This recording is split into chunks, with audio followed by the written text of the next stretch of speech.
திமுக கிட்ட கேட்டீங்கன்னா பாஜக வந்துருங்க, பெரிய சிக்கலுங்க அது, அதனால எங்களுக்கு ஓட்டு போடுங்க. ஸோ இன்னைக்கு தமிழ்நாட்டு அரசியலே பார்த்தோம்னா இலவசங்களை அள்ளி தெளிக்கிறது.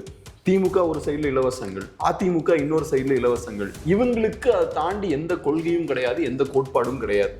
ரொம்ப டைல்யூட்டான ஒரு நிலையில அரசியல் இருக்கு. அப்படி இருக்கும்போது இந்த மாதிரியான ஒரு காலகட்டத்தில் கொள்கையை மையமா வச்சு, கோட்பாட்டை மையமா வச்சு 2 லட்சத்துக்கும் மேற்பட்டவர்களை திரட்டுறதுன்றது சாதாரண ஒரு விஷயமே கிடையாது. விஜயனுடைய பெயரை கூட உச்சரிக்காம தவிர்த்ததுக்கு ஏதேனும் குறிப்பிட்ட சில காரணங்கள் இருக்குன்னு நீங்க நினைக்கிறீங்க? அவ்வளோ பெரிய மேடைக்கு தகுதியான ஒரு கட்சியோ ஒரு தலைவரோ விஜய் கிடையாது. இப்போ நேற்று கூட விஜய் பேசுறாரு, என்ன பெருசா பேசிட்டாரு? ஒண்ணுமே இல்லை அந்த ஸ்பீச்ல. சும்மா ஸ்டாலின் ஸ்டார் ஸ்டாலின் ஸ்டார்னு ஸ்டாலினை விமர்சிக்கிறாரு. அவருக்கு இஷ்யூ பேஸ்டா ஒரு விஷயம் பேச முடியல. இது ஏதோ ஒரு சர்க்கஸ் கூட்டம் மாதிரி ஏதோ பண்ணிட்டு இருக்காங்க. அவங்கள பத்தி பேச முடியுமா அந்த மேடையில? அந்த மேடைக்கு தகுதியானவர்கள் கிடையாது அவங்கள சும்மா போற போக்குல ஒரு பிரஸ் மீட்ல வேணா பேசலாம் அவங்கள பத்தி. இந்த மாதிரியான ஒரு சீரியஸான மேடையில அவங்கள பத்தி பேச வேண்டிய அவசியம் நினைக்கிறீங்க? ஆனா இன்னொரு பக்கம் நேத்து ஒருத்தர் பேசுறாரு இந்த மாதிரி, தமிழ்நாடு இஸ் விஜய், விஜய் இஸ் தமிழ்நாடுன்னு ஒருத்தர் பேசுறாரு. உலகத்திலேயே எந்த நாட்டிலையும் எந்த தலைவரும் இவ்வளவு முட்டாள்தனமான ஒரு ஸ்டேட்மெண்ட்டை கான்ஃபிடென்ட்டா பேசியிருக்க மாட்டார். அது நிஜமாவே அப்பட்டமான மடத்தனமான ஸ்டேட்மெண்ட். ஏன் இவ்வளோ காட்டமா விமர்சிக்கிறீங்க? எப்படி தமிழ்நாடு இஸ் விஜயா இருக்க முடியும்? ஆணவத்துல நான் தான் தமிழ்நாடுன்னு பேசக்கூடாது. ஸோ இவ்வளவு முட்டாள்தனமா பேசினா அப்ப யாரை பார்த்து சிரிப்பா? அப்ப இங்க யார் சர்க்கஸ் நடத்துறா? இதுல யாரு சீரியஸா பேசுறா? டிவிக்கே நடத்தின அந்த மீட்டிங்கை பொறுத்தவரை பெரிய வெற்றி. ஏன் பெரிய வெற்றி? ஒரு சின்ன அசம்பாவிதம் நடக்கல. சின்ன அசம்பாவிதம்னு சொல்ல வேண்டாம், நடந்திருக்கலாம். பெரிய அசம்பாவிதம் எதுவும் நடக்கல. இதுதான் எங்களோட வெற்றியே. எங்களை நெருக்குறீங்க. ஆமா, எங்களை நெருக்குறீங்க. நீங்க எங்களுக்கு ஃப்ரீயா விட மாட்டேங்கிறீங்க. குறைஞ்ச கையில துப்பாக்கி கொடுக்க முடியாதுங்க. ஒரு ஃப்ரீடம் உங்களுக்கு கொடுக்கணும்னா அந்த ஃப்ரீடம் உங்களுக்கு யூஸ் பண்ண தெரியணும். ஒரு ஃப்ரீடம் உங்களுக்கு யூஸ் பண்ண தெரியலன்னா உங்ககிட்ட அதை கொடுக்க முடியாது. அப்ப நீங்க வடிக்கிறது நீலி கண்ணீர். இதுக்கு ஒரு வேல்யூவும் கிடையாது. நீங்க இங்க விக்டிமும் கிடையாது. நீங்க மக்களுக்காக சின்சியரா எதுவும் பண்ணவும் இல்லை. ஸோ அதனால உங்களுக்கு என்ன இந்த 41 பேர் இறந்தப்பெல்லாம் கண்ணீர் வரலையே, எமோஷனலாம் ஆகலையே? என்டிகே கூட்டத்தையும் டிவிகே கூட்டத்தையும் கம்பேரே பண்ண முடியாது. நான் என்னோட புரிதல் என்னன்னா, அரசியல் பிடிப்பு இருக்கக்கூடிய ஒரு 100 பொலிட்டிக்கல் கேடர்ஸ் இருக்காங்கல்ல, அவங்க 1000 ரசிகர்களுக்கு சமம். ஓகே, ரசிகர்கள் 1000 பேர் இருந்தாலும் அவங்களால எந்த தாக்கத்தையும் ஏற்படுத்த முடியாது. இன்னைக்கு விஜய் ரசிகர்கள் ஒரு 1000 பேர் இங்க இருக்காங்கன்னு வச்சுக்கோம், அவங்க சொசைட்டில யாரும் ரெஸ்பெக்ட் பண்ண மாட்டாங்க. அவங்க ஒரு 100 பேருக்கு நல்ல புரிதல் இருந்ததுன்னா 1000 ரசிகர்களால் ஏற்படுத்த முடிகிற தாக்கத்தை விட இவங்களால அதிகமான தாக்கத்தை ஏற்படுத்த முடியும். 1000 ரசிகர்கள் 1000 ஓட்டா வேணா டிரான்ஸ்ஃபர் ஆவாங்க. ஆனா 100 பொலிட்டிக்கலி ட்ரெயின்ட் கேடர்ஸ் இருக்காங்கல்ல, அவங்களால 10,000 பேர் இன்ஃப்ளூயன்ஸ் பண்ண முடியும். ஓகே, அவங்களால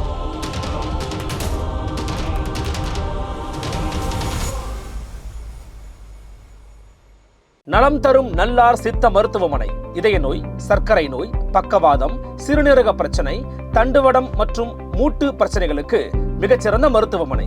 கிருஷ்ணகிரி, சென்னை மற்றும் மதுரை.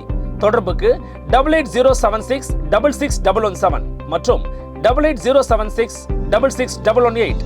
நிம்மதி property management. Contact 7667008999. Fourth state Tamil நேயர்களுக்கு அருள்மொழிவர்மனின் அன்பார்ந்த வணக்கங்கள். இது உங்கள் ஃபோர்த் ஸ்டேட் தமிழ் வழங்கும் பெருதலும் பெருதுகள் நிகழ்ச்சி.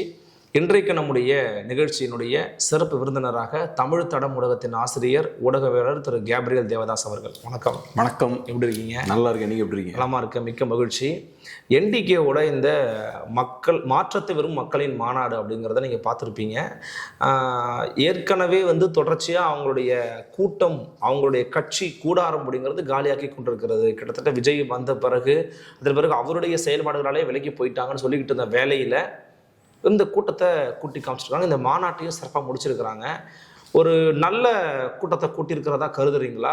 உங்களுடைய எவாலுவேஷன் என்ன? பெரிய ஒரு வெற்றி தான். 2 லட்சம் பேருக்கு மேலே திரண்டிருக்காங்க. 2 லட்சம் மினிமம் சொல்கிறாங்க.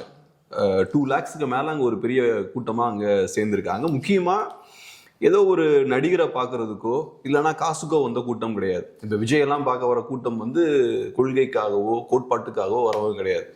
விஜய்ன்ற நடிகரை பார்க்கறதுக்காக வராங்க. இப்போ ஒரு ஊர்ல விஜய் இல்லாம ஒரு பொதுக்கூட்டம் நடத்துறாங்கன்னா டிவிக்கே யாரும் போக மாட்டாங்க, அது வெறிச்சோடி கிடக்கும். விஜய் வந்தா மட்டும்தான் அங்க கூட்டம் கூடும். அதே மாதிரி இப்ப திமுக அதிமுகவெல்லாம் எடுத்துக்கிட்டோம்னா பணத்தை கொடுத்து ஆட்களை வர வைப்பாங்க. ஒரு பொதுக்கூட்டம் நடத்துறாங்கன்னா இனிப்பு கொடுக்கறது, காரம் கொடுக்கறது, பணத்தை கொடுக்கறது, சேலை கொடுக்கறது, சட்டை கொடுக்கறது, இதெல்லாம் கொடுத்து கூட்டத்தை கூட்டுறாங்க. அப்படி இருக்கும்போது கொள்கைக்காக, கோட்பாட்டுக்காக தமிழ் தேசியத்தை வெல்ல வைக்கணும் அப்படின்றதுக்காக ஒரு கூட்டம் சேருதுன்னா அது சாதாரண விஷயம் கிடையாது. அதுவும் இன்னைக்கு இருக்கக்கூடிய சூழல்ல ஓவராலா அரசியலே ஒரு மாதிரி என்ன சொல்றது, ஒரு மழுங்கடிக்கப்பட்ட நிலையில இருக்கு, டைல்யூட்டான ஒரு நிலையில இருக்கு. விஜய் வந்ததுக்கு அப்புறம் கொள்கை சித்தாந்தம்லாம் தேவையே இல்லைன்னு பேசிட்டு இருக்காங்க. இன்னைக்கு அதிமுக காரங்கிட்ட கேட்டீங்கன்னா அவங்க எங்களோட கொள்கை இதெல்லாம் பேச மாட்டாங்க. திமுக 2 தடவை ஜெயிச்சா பிரச்சனைங்கம்பாங்க. திமுக கிட்ட கேட்டீங்கன்னா பாஜக வந்துருங்க, பெரிய சிக்கலுங்க அது, அதனால எங்களுக்கு ஓட்டு போடுங்க. ஸோ இன்னைக்கு தமிழ்நாட்டு அரசியலே பார்த்தோம்னா இலவசங்களை அள்ளி தெளிக்கிறது.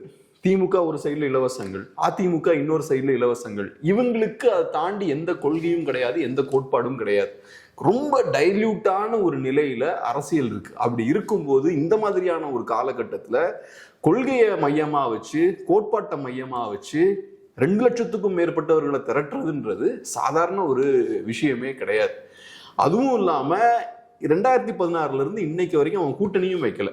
ஸோ கூட்டணியும் வைக்காம, ஐடியாஸ்ல காம்ப்ரமைஸ் பண்ணாம, ஒரே ரூட்ல போய் இவ்வளவு பெரிய ஒரு கூட்டத்தை நீங்க மொபிலைஸ் பண்ணாங்கன்னா பெரிய ஒரு விஷயம். அது எலெக்ஷனுக்கு முன்னாடி அது பெரிய ஒரு தாக்கத்தையும் ஏற்படுத்தும். ஸோ முக்கியத்துவம் வாய்ந்த ஒரு நிகழ்வாக தான் நான் பார்க்குறேன். இல்லை, அந்த கூட்டத்தில் வந்து ஒரு திமுக அதிமுகவை விமர்சனம் பண்ணுறாரு, அப்புறம் பிஜேபி காங்கிரஸ் போன்ற கட்சிகளுடைய பெயர்களை உச்சரிக்கிறாரு. ஆனால் தாவேகாங்கிற கட்சியினுடைய பெயரையோ அல்லது விஜயனுடைய பெயரையோ கூட உச்சரிக்காம தவிர்த்ததுக்கு ஏதேனும் குறிப்பிட்ட சில காரணங்கள் இருக்குன்னு நீங்க நினைக்கிறீங்க? அவ்வளோ பெரிய மேடைக்கு தகுதியான ஒரு கட்சியோ ஒரு தலைவரோ விஜய் கிடையாது. இப்போ நேற்று கூட விஜய் பேசுறாரு, என்ன பெருசா பேசிட்டாரு? ஒண்ணுமே இல்லை அந்த ஸ்பீச்ல. சும்மா ஸ்டாலின் ஸ்டார் ஸ்டாலின் ஸ்டார்னு ஸ்டாலினை விமர்சிக்கிறாரு. அவருக்கு இஷ்யூ பேஸ்டா ஒரு விஷயம் பேச முடியல. சும்மா ஓவராலா திமுக ரொம்ப மோசம், ஸ்டாலின் சார் ரொம்ப மோசம், அவ்வளவுதான். அதை தாண்டி அவர் எந்த அளவுக்கு சிறுபுலத்தனமா பேசுறாருன்னா, தமிழ்நாடு விஜய் இஸ் தமிழ்நாடுன்றாரு. அவரை அசிங்கப்படுத்தினா அது தமிழ்நாட்டையே அசிங்கப்படுத்தின மாதிரியா. அவர் ஏதோ ஒரு சின்ன குழந்தை மாதிரி வேற ஏதோ உலகத்துல வாழ்ந்துட்டு இருக்காரு. இப்ப நீங்க நான் சொன்ன மாதிரி ஒரு பெரிய ஒரு நிகழ்வை நடத்துறீங்க, அதுல போய் விஜய் மாதிரியான ஒரு தலைவரை பத்தி பேசுறீங்கன்னா, விஜய் அந்த மேடைக்கு தகுதியானவரா இருக்கணும்ல. அது உங்களோட அந்த மேடையை அசிங்கப்படுத்துற மாதிரி ஆகி போயிடும். இவ்வளவு பெரிய அழகான ஒரு நிகழ்வை ஒருங்கிணைச்சிட்டு விஜய் எப்ப அந்த மேடையில பேசினா அப்படி முடிச்சு போடுறீங்க. ஆமா, ஒரு இஷ்யூவை பத்தி ஒரு இடத்துல நம்ம பேசுறோம்னா அந்த மேடைக்கு தகுதியான ஒரு விஷயமா அது இருக்கணும்ல. பெரிய பெரிய இஷ்யூஸ் தான் நீங்க பேசணும். தமிழ்நாட்டோட எதிர்காலத்தை பத்தி பேசுறாங்க, இலவசங்கள்ல இருக்கக்கூடிய பிரச்சனைகள், தமிழ்நாட்டு வரலாறை மீட்டெடுக்கணும், தலைவரை பத்தி பேசுறாங்க, மொழி ஏன் அழிஞ்சிட்டு இருக்கு, இந்த மாதிரி பெரிய பெரிய இஷ்யூஸ் எல்லாம் பேசும்போது இது ஏதோ ஒரு சர்க்கஸ் கூட்டம் மாதிரி ஏதோ பண்ணிட்டு இருக்காங்க. அவங்கள பத்தி பேச முடியுமா அந்த மேடையில? அந்த மேடைக்கு தகுதியானவர்கள் கிடையாது அவங்கள சும்மா போற போக்குல ஒரு பிரஸ் மீட்ல வேணா பேசலாம் அவங்கள பத்தி. இந்த மாதிரியான ஒரு சீரியஸான மேடையில அவங்கள பத்தி பேச வேண்டிய அவசியம் நினைக்கிறீங்க. ஆனா இன்னொரு பக்கம் நம்ம அந்த மாநாட்டினுடைய அந்த நோக்கம் அப்படிங்கிறது வேட்பாளர் அறிமுக நிகழ்வு தான். 234 வேட்பாளரையும் ஒரே மேடையில வந்து அறிவிக்கிறாரு. குறிப்பா அவருடைய தொகுதி காரைக்குடி அப்படிங்கிறதையும் அறிவிக்கிறாரு. குறிப்பிட்ட சில பேருடைய பேர்கள் உச்சரிக்கும் போது ஒரு ஆரவாரம், ஒரு ஆர்ப்பரிப்பு, ஒரு கொண்டாட்ட மனநிலைங்கிறது அந்த தொண்டர்கள் மத்தியில, தம்பிமார்கள் மத்தியில வருதுங்கிறத நம்ம பார்க்குறோம். அதில் குறிப்பாக சொல்லணும்னா மேட்டூர்ல வந்து வித்யா வீரப்பன் நிற்கிறாங்கன்னு சொல்லும்போது ஒரு பயங்கரமான ஒரு ஆர்ப்பரிப்பு, அப்புறம் சீமானவர்களுடைய காரைக்குடின்னு சொல்லும்போது ஒரு ஆர்ப்பரிப்பு இருக்குது. இந்த வேட்பாளர் தேர்வு எல்லாருமே வந்து படித்தவங்க, பட்டதாரிகள் அப்படின்னு சொல்றது வந்து ஒரு பாசிட்டிவான விஷயமா நினைக்கிறீங்க நீங்க? கண்டிப்பா பாசிட்டிவான ஒரு விஷயம் தான் அது. நல்லா படிச்சவங்களுக்குலாம் ஸ்பேஸ் கிடைக்குதுன்னு. அதை தாண்டி நான் அதுல ஹைலைட்டா என்ன பாக்குறேன்னா, படிச்சவங்க படிக்காதவங்கன்றதெல்லாம் தாண்டி சாதாரண ஒரு யங்ஸ்டருக்கு ஒரு வேட்பாளர் ஆக முடியுன்ற ஒரு நம்பிக்கை இருக்கு. நான் என் பக்கத்து வீட்டுக்காரர்லாம் வேட்பாளராய் பார்த்தது கிடையாது. என் ஃப்ரெண்ட்ஸ் யாரும் அரசியல்ல வேட்பாளராக பெரிய கட்சியில நின்று நான் பார்த்தது கிடையாது. ஸோ அப்ப இங்க என்ன சூழல் இருக்கு? குறிப்பிட்ட சில பேக்ரவுண்ட்ல இருந்து வரக்கூடியவங்கனாலதான் வேட்பாளர்கள் ஆக முடியும். உங்களுக்கு ஃபினான்ஷியல் பேக்ரவுண்ட் வேணும், சில சமூக பின்புலத்திலேருந்து நீங்கள் வந்திருக்கணும், பொலிட்டிக்கல் ஃபேமிலியை சார்ந்தவங்களா இருக்கணும், பணபலம் முக்கியமாக உங்களுக்கு வேணும். இதெல்லாம் இருந்தால் தான் நீங்கள் வேட்பாளர் ஆக முடியும். என்ன மாதிரியோ உங்களை மாதிரியோ பட்ட ஆட்கள், சாதாரண ஆட்கள், இந்த வீடியோவை பார்க்கக்கூடிய நண்பர்கள்லாம் வேட்பாளர் ஆக முடியாது. ஆனால் அந்த மேடையில் நிறைய பேர் சாதாரண சாமானிய மக்கள். அந்த சாதாரண சாமானியர்களுக்கு வேற எந்த கட்சியிலையும் ஒரு வாய்ப்பு கிடைச்சிருக்காது. ஆமா, சோ எந்த கட்சியிலையும் வழங்கப்படாத அந்த ஒரு வாய்ப்பை என்டிகே வழங்குறாங்க. என்டிகே சாதாரண சின்ன கட்சியும் கிடையாது, 8% ஓட்டு இருக்கக்கூடிய கட்சி. இன்னைக்கு டிஎம்டிகே இப்போ டிஎம்கே அலையன்ஸ் வந்து சேர்ந்துட்டாங்க. அவங்களுக்கு எவ்வளோ ஓட் பர்சன்டேஜ் இருக்கும்? 1% ஓட் பர்சன்டேஜ் தான் இருக்கும். ஆனால் அங்கே உங்களுக்கு வாய்ப்பு கிடைக்கிறது கஷ்டம். இங்கே 8% ஓட்டு இருக்கக்கூடிய ஒரு கட்சியில நீங்க வேட்பாளராக நிற்கிறதுக்கு உங்களுக்கு வாய்ப்பு கிடைக்குதுன்னா அது சாதாரண ஒரு விஷயம் கிடையாது. ஸோ இது என்ன பண்ணுது? அப்ப ஒரு சாதாரண மனிதனுக்கு முதல்ல ஒரு கான்ஃபிடென்ஸை கொடுக்குது, ரெண்டாவது ஒரு ட்ரைனிங் கொடுக்குது, அவனை அரசியல் மயப்படுத்துது. கிரவுண்ட்ல போய் பாலிடிக்ஸ் பண்றதுனா என்ன, கேம்பெயின் பண்றதுனா என்ன, இப்ப மக்களோட பல்ஸ் எப்படி இருக்கு, எலெக்ஷன்னா என்ன, அதை எப்படி கண்டெஸ்ட் பண்ணும். ஸோ இது ஒரு புதுசா ஒரு குரூப்பை அரசியல் மயப்படுத்துது. இது ரொம்ப அவசியமான ஒரு விஷயம். ஒரு கான்ஃபிடென்ஸை கொடுத்து அவனை அரசியல் மயப்படுத்துது, ஒரு ட்ரைனிங் தான் இது. ஸோ இந்த மாதிரியான ஒரு வாய்ப்பை என்டிகே ஆஃபர் பண்றதே பெரிய ஒரு விஷயம் தான். ஸோ அதுதான் அந்த வேட்பாளர்கள்லாம் பார்க்கும்போது, இப்போ மகிழ்நன் என்னோட நண்பர் தான், அவரோட ரூமுக்கு நிறைய தடவை போயிருக்கேன், என் வீட்டுக்கு அவரும் வந்திருக்காரு, ஆஃபீஸுக்கு நிறைய தடவை வந்திருக்காரு. ஸோ எனக்கு தெரிஞ்ச ஒரு மனிதர். அவரு பார்த்தோம்னா இப்ப வேட்பாளராக அறிவிக்கப்பட்டிருக்காரு. வேற கட்சி எந்த கட்சியும் அவருக்கு வாய்ப்பு கிடைச்சிருக்காரு. ஸோ இந்த கட்சி அவருக்கு வாய்ப்பு கொடுக்குது. அப்ப எவ்வளவு பெரிய எம்பவர்மெண்ட் அது. கரெக்ட். ஒரு சாதாரண ஒரு மனிதருக்கு எவ்வளவு பெரிய ஒரு எம்பவர்மெண்டா அது இருக்கும். ஸோ அதுதான் முக்கியம்னு பாக்குறேன். குறிப்பா இதுல திமுகவையும் அதிமுகவையும் சரிசமமா சில இடங்களை விமர்சிச்சாலுமே கூட ஒரு ஆன்டி பிஜேபி ஸ்டாண்டையோ அல்லது ஆன்டி டிஎம்கே ஸ்டாண்டையோ இன்னும் விகரசா எடுக்கக்கூடிய ஒரு தளமா அதை பயன்படுத்தல. அவர் பொதுவான சில விஷயங்களோட கொள்கையோட நிப்பாட்டிக்கிட்டாருன்ற ஒரு டாக் இருக்கு. புரியல, என்ன ஆங்கிள் சொல்றீங்க? அதாவது ஒரு ஆன்டி பிஜேபியை ஒரு ஆன்டி டிஎம்கே இன்னும் விகரசா கொண்டு போயிருக்கலாம். அவர் சில திட்டங்களை விமர்சனம் பண்ணதோட கடந்து போயிட்டாரு, இந்த வேட்பாளர் அறிமுக கூட்டத்துக்கு மட்டும் முக்கியத்துவம் கொடுத்துட்டாருன்னு சொல்லப்படுது. நீங்க இதை எப்படி பாக்குறீங்கன்னு கேட்கிறேன். நான் எப்படி பாக்குறேன்னா, ஜென்ரலா எல்லாரையுமே ஈக்குவலா விமர்சிக்கிறதும் ஒரு நல்ல ஸ்டாண்டு தான். இப்ப நீங்க பாஜக எதிர்ப்பு அதிகமா வைக்கிறீங்கன்னு வச்சுப்போம், ஓரளவுக்கு அது திமுகவுக்கு சாதகமா போறதுக்கு வாய்ப்பு இருக்கு. அது போக அப்ப நீங்க ப்ரோ டிஎம்கே ஓட்ஸை குறிவைக்க முடியும், ஆன்டி டிஎம்கே ஓட்ஸை பெருசா குறிவைக்க முடியாது. ஸோ நிறைய வேற கால்குலேஷன்ஸும் இருக்கு. அதனால இப்ப எல்லாரையும் ஈக்குவல் டிஸ்டன்ஸ்ல வச்சுக்கிறதும் ஒரு கரெக்டான ஒரு ஸ்டாண்டு தான் பொலிட்டிக்கலா எலக்டோரல் பாயிண்ட் ஆஃப் வியூல இருந்து பார்க்கும்போது. ஸோ அந்த வகையில ஒரு சைட்ல பிஜேபி அட்டாக் பண்றது, இன்னொரு சைட்ல காங்கிரஸ், இன்னொரு சைட்ல திமுக, இன்னொரு சைட்ல அதிமுக. குறிப்பா இப்ப நீங்க என்ன ஒரு மாற்று கட்சி, இவங்க எல்லாருமே சரியில்லை, நாங்க ஒரு மாற்று அப்படின்னு சொல்றாங்க. அப்ப எல்லாரையுமே ஈக்குவல் டிஸ்டன்ஸ்ல வைக்கிறதான கரெக்டா இருக்கும். இப்ப பாருங்க, இன்னைக்கு அனௌன்ஸ்மெண்ட் வருது, இபிஎஸ் வந்து 10,000 ரூபாய் கொடுப்பேன் அப்படிங்கிறாரு ஒரு குடும்பத்துக்கும். அதுக்கு பேர் என்னன்னா கருணை தொகையா. இப்ப கருணைனா அது எப்போ வரும்? இப்ப நான் ரோட்ல நடந்து போயிட்டு இருக்கேன், கோயில் முன்னாடி ஒருத்தர் உட்கார்ந்து உண்டிலோட இருக்காருன்னு வச்சுப்போம், ஒரு தட்டோட இருக்காருன்னு வச்சுப்போம், அவரை பார்த்தா எனக்கு என்ன வரும்? பாவமா இருக்கும். கருணை எனக்கு அப்பதான் வரும். அப்ப நீங்க கருணை தொகைன்னு சொல்றீங்கன்னா அதுக்கு அர்த்தம் என்ன? திமுகவாவது 1000 ரூபாய் கொடுக்குறாங்கன்னா அதுக்கு உரிமை தொகைன்னு ஒரு பேர் கொடுக்குறாங்க, அது உன்னோட ரைட் அப்படின்றாங்க. அது ஒன்றும் உண்மை கிடையாது. ஆனா அவங்களுக்கு பிராண்ட் பண்ண தெரியுது. ஒரு மோசமான விஷயத்த செய்தாலும் அதை ஒரு பாசிட்டிவான விஷயம் மாதிரி பிராண்ட் பண்றாங்க. இவங்களுக்கு அது கூட தெரியல, கருணை தொகைன்னு அதுக்கு பேர் வைக்கிறாங்க. ரொம்ப தவறான ஒரு விஷயமா இருக்கு. ஆனா அவர் ஒரு ரீசன் சொல்றாரு, அவங்க சாட்டிஸ்ஃபைடா இல்லையா?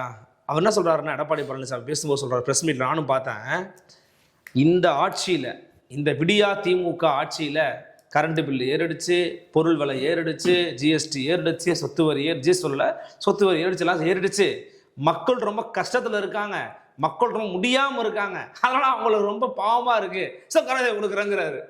அப்படி உங்களுக்கு ரொம்ப பாவமா இருக்குன்னா நீங்க என்ன பண்ணணும்னா, சொத்து வரியை கம்மி பண்ணணும், அப்புறம் கரண்ட் பில்லை கம்மி பண்ணணும், வாட்டர் டேக்ஸை கம்மி பண்ணணும், கமர்ஷியல் டேக்ஸை கம்மி பண்ணணும். இதெல்லாம் கம்மி பண்ணிட்டீங்கன்னா உங்களுக்கு கருணைப்பட வேண்டிய தேவை இருக்காது, எல்லாம் ரொம்ப சந்தோஷமாயிருவாங்க. ஆனால் அதை விட்டுட்டு நீங்கள் என்ன பண்ணுறீங்க, ஒரு பிரச்சனை இருக்குது, அந்த பிரச்சனையால் ஒரு பாதிப்பு ஏற்படுது, அப்போ நீங்கள் அந்த பிரச்சனையை சரிப்படுத்தாமல் அந்த பாதிப்பில் கொஞ்சம் காம்பன்சேட் பண்ணுறீங்க. மக்களுக்கு பெரிய ஒரு பாதிப்பு ஏற்படுதுன்னா அப்படியே ஒரு 1000 ரூபா மாதம் அப்படியே ஒரு 10,000 ரூபா வருஷத்துக்கு ஒருக்கா. ஸோ நீங்கள் என்ன பண்ணுறீங்கன்னா கொஞ்சம் அப்படியே ஒரு சின்ன நிவாரணம் தான் கொடுக்குறீங்க. ஆனால் அந்த ரூட் காசை அப்படியே வச்சு சொல்யூஷன் இல்லை. சொல்யூஷன் என்னவா இருக்கணும்?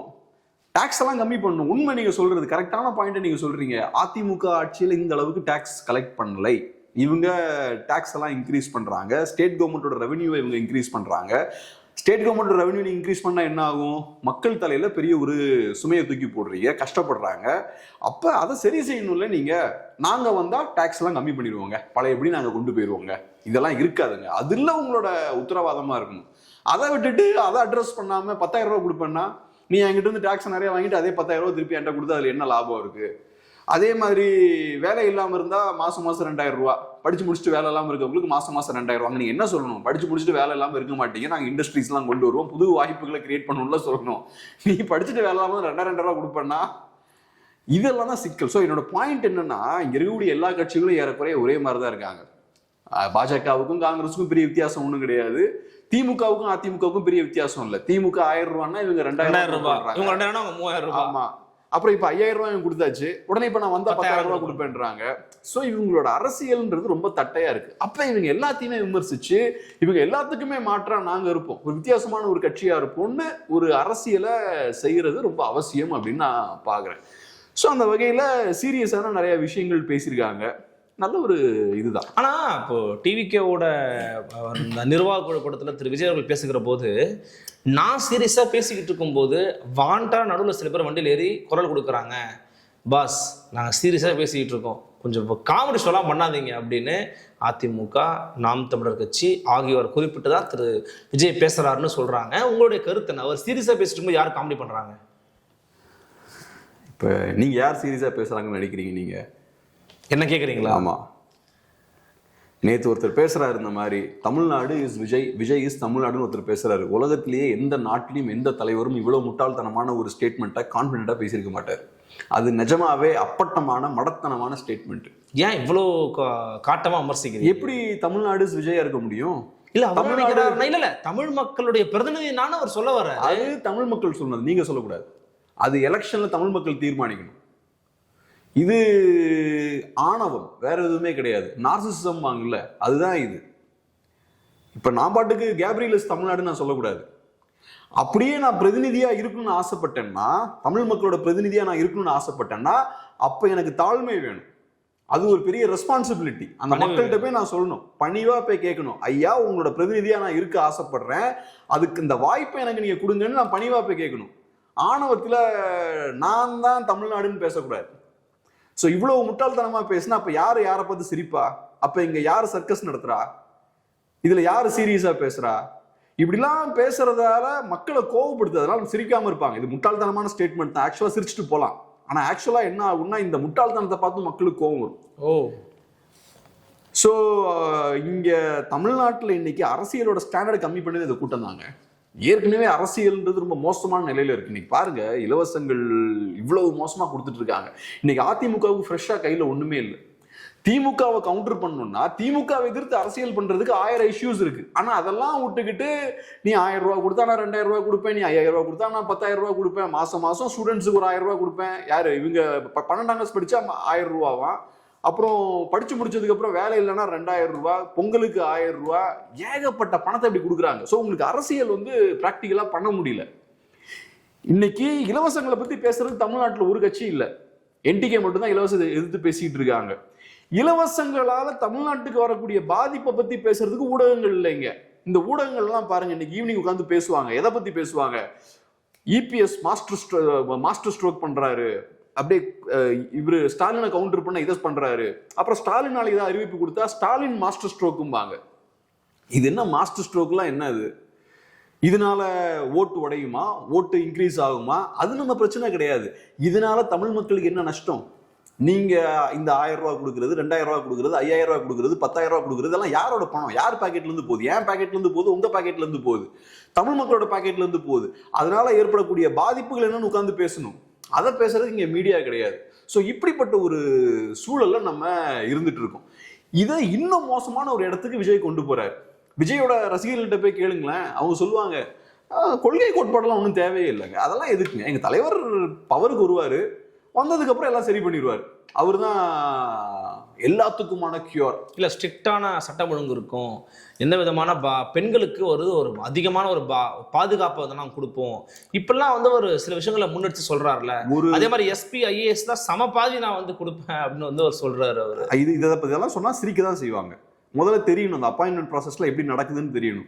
அதெல்லாம் தெரியாம இப்படி ஏதாவது உளறிட்டு இருந்தா சிரிக்க தான் செய்வாங்க. குறைந்தது எழுதி கொடுக்குறவனுக்காவது கொஞ்சமாவது காமன் சென்ஸ் இருக்கணும். இப்ப முதல்ல நீங்க இதை நான் சரி பண்ணிடுவேன், அதை சரி பண்ணிடுவேன், சட்ட ஒழுங்கு கரெக்டா இருக்கும். முதல்ல உங்க கையில இருக்கக்கூடிய ஒரு விஷயத்த ஒழுங்கா பண்ணுங்க. உங்களுக்கு ஒரு மீட்டிங்கை ஒழுங்கா நடத்துறதுக்கு துப்பு இருக்கா? இது வரைக்கும் எத்தனை மீட்டிங் நடத்திருப்பீங்க? ஒவ்வொரு மீட்டிங்லயும் எவ்வளவு அசம்பாவிதம் நடந்திருக்கு. ஃபர்ஸ்ட் பொதுக்கூட்டத்துல இருந்து இன்னைக்கு வரைக்கும் பிரச்சனை தான். நேத்து டிவிகே நடத்தின அந்த மீட்டிங்கை பொறுத்தளவு பெரிய வெற்றி. ஏன் பெரிய வெற்றி? ஒரு சின்ன அசம்பாவிதம் நடக்கல. சின்ன அசம்பாவிதம்னு சொல்ல வேண்டாம், நடந்திருக்கலாம். பெரிய அசம்பாவிதம் எதுவும் நடக்கல. இதுதான் இவங்களோட வெற்றியே. அதுல பெரிய கருத்து இவர் பேசிட்டாருலாம் கிடையாது.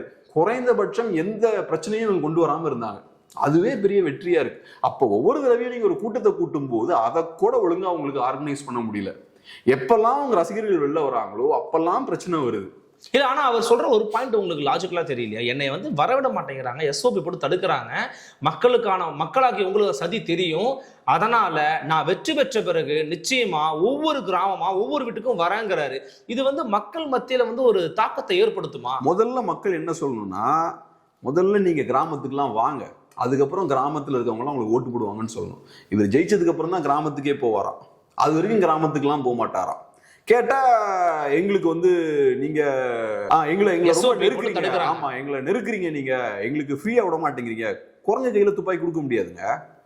ஒரு ஃப்ரீடம் உங்களுக்கு கொடுக்கணும்னா அந்த ஃப்ரீடம் உங்களுக்கு யூஸ் பண்ண தெரியணும். ஒரு ஃப்ரீடம் உங்களுக்கு யூஸ் பண்ண தெரியலன்னா உங்ககிட்ட அதை கொடுக்க முடியாது. அப்படி தகுதி இல்லாத ஆட்கள் கிட்ட நம்ம ஃப்ரீடம் கொடுத்தோம்னா குறைஞ்ச கையில துப்பாக்கி கொடுத்த கதை தான் அது.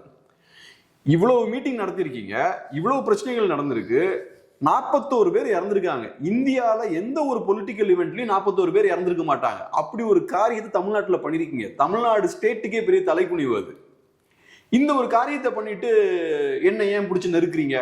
இப்ப விஜய் பெரிய விக்டிம் மாதிரி பேசுறாருல, விஜய் விக்டிம்னா அப்ப செத்த 41 பேர் என்ன? ஒரு தடவையாவது அவங்கள விக்டிம்ஸா முன்னிறுத்தி அவர் பேசியிருப்பாரா? 41 பேர் இறந்திருக்காங்க, அவங்க குடும்பத்துக்காக, அவங்களோட உறவினர்களுக்காக, அவங்க பட்ட கஷ்டத்துக்காக, அவங்க இழப்பை பத்தி ஒரு தடவை பேசியிருப்பாரா? இங்க விக்டிம் யாரு?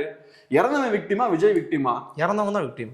அந்த விக்டிம்ஸுக்காக ஒரு நாள் பேசியிருக்காராங்க விஜய். வெளியே வந்து கேட்டா அந்த மகாபலிபுரத்துல பிரைவேட்டா அப்படி பண்ணாரு, இதை பண்ண, அதெல்லாம் எனக்கு வேண்டாம். பப்ளிக்கா ஒரு தடவை அந்த விக்டிம்காக பேசியிருப்பீங்களா? ஸோ அவங்க உங்களுக்கு விக்டிம் கிடையாது. ஆனா விஜய் வந்து இதை பெரிய விக்டிம் மாதிரி நேற்று அழுதாராம், ரொம்ப எமோஷனல் ஆயிட்டாராம். நீங்க விக்டிமே கிடையாது, நீங்க திமிரான ஒரு இடத்துல இருந்து செயல்பட்டு இருக்கீங்க. ஆனா இப்படிப்பட்ட ஒரு ஃபேக்கான ஒரு விக்டிம்ஹுட் இவங்க கிரியேட் பண்றாங்க. இது அப்பட்டமான ஒரு சினிமாத்தனமான ஒரு நடிப்பு. இதுக்கு கண்டிப்பா கொஞ்சம் பேர் இதுக்கும் ஏமாறதான் செய்வாங்க. பட் அஃப்கோர்ஸ் அதில் அவர் பேசும்போது இந்த ஒரு இடத்துல கொஞ்சம் எமோஷனல் ஆகிட்டாரு, சென்டிமெண்டல் ரிலேஷன்ஷிப் உங்களால் தடுக்க முடியாது அப்படின்னு பேசும்போது கொஞ்சம் எமோஷனலாகி கொஞ்சம் நெஞ்ச பிடிச்சிக்கிட்டாரு. அப்புறமா திருப்பி வந்து பேச ஆரம்பிச்சிட்டாரு. சரியாயிடுச்சு. ஆமாம், அது போன்ற விஷயங்கள்லாம் வந்து கொஞ்சம் ரொம்ப புதுசாக இருக்கு அவருடைய பேச்சில். ஆமாம், புதுசாக தான் இருக்குது. கொஞ்சம் ஆக்டிங் பெர்ஃபார்மன்ஸ்லாம் சினிமாவில் தான் பண்ணிட்டு இருந்தாங்க, இப்போ ஸ்டேஜ்லையும் பண்ணுறாங்க. இப்போ எமோஷன்னா என்ன சார்? உங்களுக்கு எமோஷன் எப்போ வரும்? ரொம்ப ஃபீல் பண்ணும்போது, ஏதாவது ஒரு கஷ்டமான விஷயத்தை பற்றி பேசும்போது எமோஷன் வரும். இப்போ நீங்கள் வந்து நல்லா உட்காந்து படிக்கிறீங்க, காலையிலேருந்து நைட்டு வரைக்கும் ஒரு 30 நாள் கஷ்டப்பட்டு படிக்கிறீங்க. படிச்சும் உங்களுக்கு எக்ஸாமில் சரியாக பெர்ஃபார்ம் பண்ண முடியலன்னா எமோஷ்னலாக ஃபீல் பண்ணுவீங்க, நீங்கள் வருத்தப்படுவீங்க. அப்படியே உள்ளுக்குள்ளேருந்து உங்களுக்கு ஃபீலிங்ஸ் வரும். நிஜமாவே நல்லா பண்ணணும்னு நினச்சேன், கஷ்டப்பட்டு ஃபுல் எஃபர்ட் போட்டேன், கமிட்மெண்ட் இருந்தும் என்னால் சரியாக பெர்ஃபார்ம் பண்ண முடியல. அதே மாதிரி நீங்கள் ஒரு அரசியல் கட்சி தலைவராக தமிழ்நாட்டுக்கு மாற்றம் கொண்டே வந்து தீரணும், இந்த மக்களுக்காக ஏதாவது செஞ்சே தீரணுன்ற ஒரு கமிட்மெண்ட்டோடு இருக்கக்கூடிய ஒரு நல்ல தலைவர் நீங்கள். ஆனால் ஏதோ சில காரணங்களுக்காக உங்கள் அரசியல் சரியாக ஈடுபடலைன்னா உங்களுக்கு அப்படியே மனசு உடஞ்சிரும். ஆனால் நீங்கள் அப்படிப்பட்ட அரசியல்வாதிலாம் கிடையாது. அப்போ உங்களுக்கு எமோஷன் வருதுன்னா அது பேர் என்ன? நடிப்பு. ஸோ நீங்கள் நிஜமாவே சின்சியரான ஆளாக இருந்தீங்கன்னா, சின்சியரான பொலிட்டிக்ஸை முன்வைக்கிறீங்கன்னா, அதெல்லாம் வச்சு முடிச்சுட்டு நீங்கள் எதிர்பார்த்த மாதிரியான ரிசல்ட் வரல, அநியாயமாக நீங்கள் குறி வைக்கப்படுறீங்கன்னா உங்களோட அந்த கண்ணீரை நான் நம்புவேன். இது நியாயமான கண்ணீர்னு நான் ஒத்துப்பேன். இப்போ நீங்கள் வடிக்கிறது நீலி கண்ணீர், இதுக்கு ஒரு வேல்யூவும் கிடையாது. நீங்கள் இங்கே விக்டிமும் கிடையாது, நீங்கள் மக்களுக்காக சின்சியராக எதுவும் பண்ணவும் இல்லை. ஸோ அதனால் உங்களுக்கு என்ன இந்த 41 பேர் இறந்தப்பெல்லாம் கண்ணீர் வரலையே, எமோஷனலாம் ஆகலையே? அப்போ கூட உங்களுக்கு எமோஷனல் ஆகலை, உங்களுக்கு எமோஷன்ஸ்லாம் வருது. ஸோ எமோஷன்றது அது ஒரு ஃபீலிங். எமோஷனலாக எப்போ நம்ம ஆகும், நான் எப்போ எமோஷனல் ஆவேன், நீங்கள் எப்போ எமோஷனல் ஆவீங்க, அதை நம்ம யோசிச்சு பார்க்கணும். நம்ம வியூவர்ஸ் எல்லாருக்கும் அது தெரியும். எமோஷன்னா என்ன, நம்ம கண்ணில் கண்ணீர் வருதுன்னா ஏன் வருது, சில விஷயங்களை நம்ம சில விஷயங்களை நம்மளை டீப்பாக டச் பண்ணணும், அப்போ தான் நம்ம எமோஷனல் ஆகும். அப்போ நம்ம சின்சியராக ஒரு விஷயத்தை நம்பணும், சின்சியராக ஒரு விஷயத்தில் நம்ம ஈடுபடணும். அதெல்லாம் இல்லைன்னா எமோஷன்ஸ்லாம் வராது. சின்சியராக நீங்கள் இன்வால்வ் ஆகாமல் இல்லை நான் எமோஷனல் ஆகிட்டேங்கன்னா அப்போ நடிப்பது, இது பியூர் ஆக்டிங், வேற எதுவுமே கிடையாது.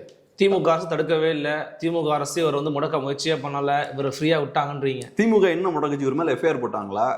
இவரை கூப்பிட்டு விசாரிச்சாங்களா? என்ன முடக்கிட்டாங்க? இவரை பெர்மிஷன் கொடுக்கணுன்றீங்களா அவர் கேட்கறதுக்கெல்லாம்?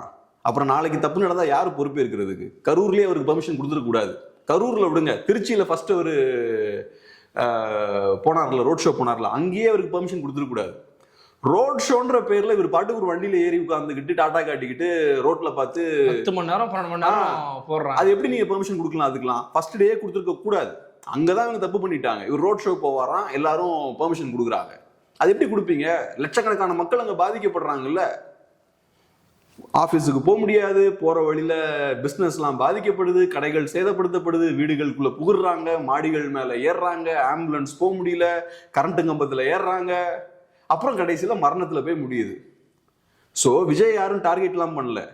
திரும்பவும் விஜய் கேட்கிற மாதிரி பெர்மிஷன் கொடுத்தா உங்களுக்கு ஈவெண்ட் நடத்த முடியுமா? ஒழுங்கா சேஃபா உங்களுக்கு நடத்துறதுக்கான ஸ்ட்ரென்த் உங்களுக்கு இருக்கா? அப்புறம் என்ன எங்களுக்கு கொடுக்கலன்னு இது வரைக்கும் என்ன சேஃபா நடத்திருக்கீங்க?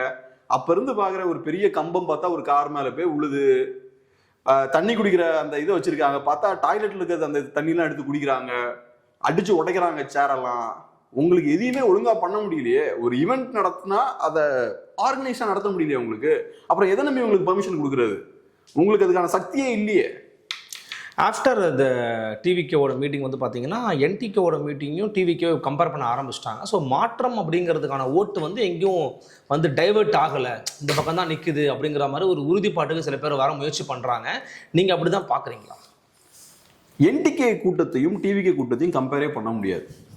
நான் என்னோட புரிதல் என்னன்னா, அரசியல் பிடிப்பு இருக்கக்கூடிய ஒரு 100 பொலிட்டிக்கல் கேடர்ஸ் இருக்காங்கல்ல, அவங்க 1000 ரசிகர்களுக்கு சமம். ஓகே, ரசிகர்கள் 1000 பேர் இருந்தாலும் அவங்களால எந்த தாக்கத்தையும் ஏற்படுத்த முடியாது. இன்னைக்கு விஜய் ரசிகர்கள் ஒரு 1000 பேர் இங்க இருக்காங்கன்னு வச்சுப்போம், அவங்க சொசைட்டில யாரும் ரெஸ்பெக்ட் பண்ண மாட்டாங்க. அவங்க வாயிலிருந்து வரக்கூடிய வார்த்தைகளுக்கு பெரிய மதிப்பு இருக்காது. அவங்க எதையாவது பேசுவாங்க, தலைவர் பெரிய ஆளும்பாங்க, அதான் இவங்க ஏதாவது இந்த மாதிரி பேசிட்டு இருப்பாங்கன்னு மக்கள் கடந்து போய்கிட்டே இருப்பாங்க. அவங்க பேசுறதெல்லாம் பெருசா கேட்க மாட்டாங்க. ஸோ விஜய் ரசிகர்கள் 1000 பேர் இருந்தாலும் அந்த 1000 பேரால சுத்தி இருக்கக்கூடிய சக மக்களை இன்ஃப்ளூயன்ஸ் பண்ண முடியாது. அவங்களோட அரசியலை அவங்க கிட்ட கடத்த முடியாது. அதனாலதான் நான் சொல்றேன், 100 பேர் இருந்தாலும் அரசியல் மயப்பட்டவனா இருக்கணும், கொள்கை பிடிப்பு இருக்கிறவனா இருக்கணும்.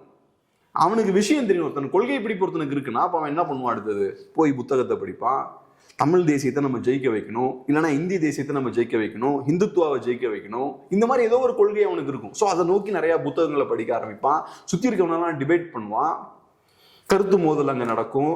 அப்ப அவனோட கருத்துக்கள் கூர்மையடைய ஆரம்பிக்கும், நாளுக்கு நாள் பெட்டர் ஆகிட்டே இருப்பான். ஸோ ஒரு 100 பேருக்கு நல்ல புரிதல் இருந்ததுன்னா 1000 ரசிகர்களால் ஏற்படுத்த முடிகிற தாக்கத்தை விட இவனால அதிகமான தாக்கத்தை ஏற்படுத்த முடியும்.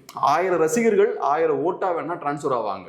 ஆனா 100 பொலிட்டிக்கலி ட்ரெயின்ட் கேடர்ஸ் இருக்காங்கல்ல, அவங்களால 10,000 பேர் இன்ஃப்ளூயன்ஸ் பண்ண முடியும். ஓகே, அவங்களால யூடியூப்ல பேச முடியும், டீ கடையில பேச முடியும், காலேஜ்ல பேச முடியும், ஆஃபீஸ்ல பேச முடியும், எல்லா இடத்துலையும் ஆக்டிவா இருப்பாங்க, டீ கடையில, சலூன்ல, எல்லா இடத்துலையும் பேசிட்டு இருப்பாங்க. ஸோ அவங்களோட இம்பாக்ட் வேற மாதிரி இருக்கும். அதனால சுபாஷ் சந்திர போஸ் சொல்லுவார்ல, எனக்கு ஒரு 1000 பேரை கொடுங்க, நான் ஒரு ஆட்சி மாற்றத்தை கொண்டு வரேன்னு. ஸோ அது காட்டக்கூடிய விஷயம் அதுதான். அந்த கரெக்டான 1000 பேரா இருக்கணும். இந்த கூட்டத்தால் அந்த அரசியல் மாற்றத்தை கொண்டு வர முடியாது. அந்த 1000 பேர் பொலிட்டிக்கலி ட்ரெயின்டா இருக்கணும், ஐடியாலஜிக்கல் கமிட்மெண்ட்டோட இருக்கணும். ஸோ அதனால டிவிகேவோட கூட்டம் இருக்கலாம். நான் எப்பவுமே அந்த கூட்டத்தை பெரிய சீரியஸான ஒரு கூட்டமா பார்த்தது இல்லை. தியேட்டர்ல ஒரு 1000 பேர் இருந்தாலும் சீரியஸான கூட்டமா பார்ப்போம் நம்ம இல்லை. நம்ம என்னைக்குமே அதை படம் பார்த்தாலும் போயிட்டு அப்படியே பஸ்ல நம்ம போய்கிட்டு இருப்போம், 2 வீலர்ல போயிட்டு இருப்போம், ஆயிரக்கணக்கான பேர் கட் அவுட்லாம் வச்சுட்டு இருப்பாங்க. அதை ஒரு பொருட்டாவே நம்ம பார்க்க மாட்டோம்ல. இது ஒரு 2000 பேர் சேர்ந்து ஒரு இஷ்யூக்காக போராடுறாங்கன்னா அதை நம்ம சீரியஸா பார்ப்போம். என்ன பிரச்சனை? ஆமா, ஏன்னா அவன் பொலிட்டிக்கல் ஆள், அவன் பொலிட்டிக்கலா ஆக்டிவா இருக்கக்கூடிய இண்டிவிஜுவல்ஸை நம்ம சீரியஸா எடுப்போம். ஸோ இப்போ என்னன்னா, கட் அவுட் வச்சுட்டு இருந்தவங்க இன்னைக்கு அரசியலுக்குள்ள வந்திருக்காங்க. அவங்களுக்கு பெரிய அரசியல் இருக்கானா ஒரு அரசியலும் கிடையாது. ஸோ அதனால நம்ம அவங்களை சீரியஸாக எடுத்துக்க வேண்டிய அவசியம் இல்லை. பலவிதமான கருத்துக்கள் ரொம்ப நிதானமாக பொறுமையாக பகிர்ந்துக்கிட்டீங்க. மிக்க நன்றி. மீண்டும் சந்திக்கலாம். வணக்கம்.